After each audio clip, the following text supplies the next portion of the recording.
The federal government released some documents earlier this week confirming that the country's most senior bureaucrats were well aware of attempts by the Chinese government to interfere in the 2019 election.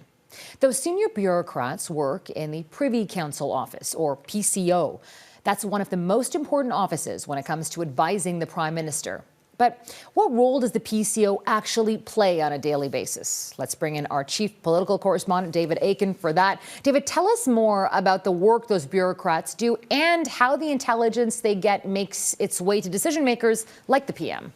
Well, Farah, the documents released this week contain a significant amount of top secret information, and as a result, the documents are heavily censored. Now, we know they reference potential election interference by China, but it's impossible to say where the PCO obtained that intelligence about Chinese interference, nor is it clear what, if anything, the government did with that information. We set up specifically for this purpose an elections oversight panel to make sure that foreign interference did not have an impact on our election, on our electoral processes. And in both 2019 and 2021, Canadians can be reassured that our election integrity held. Still, the documents on Chinese election interference, combined with evidence heard during the Emergencies Act Commission, provides new insights into the working of the Privy Council Office, even as it raises new questions about how information gets from PCO intelligence officials to politicians. The key official is the country's most senior civil servant, known as the clerk of the Privy Council. The current office holder is Janice Charette. I'm also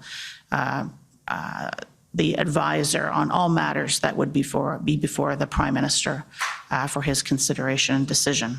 In other words, if the PM knows about it, the clerk knows about it. I get briefed up on it all the time, and our intelligence and security agencies continue to act responsibly and ensure that we're minimizing and avoiding any serious impact on Canadians. Another PCO official, the National Security and Intelligence Advisor, does those briefings. Her name is Jody Thomas, but any advice from Thomas also goes through the clerk first. I sign it off as the National Security Advisor, but she also reviews it and signs it before it goes to the Prime Minister.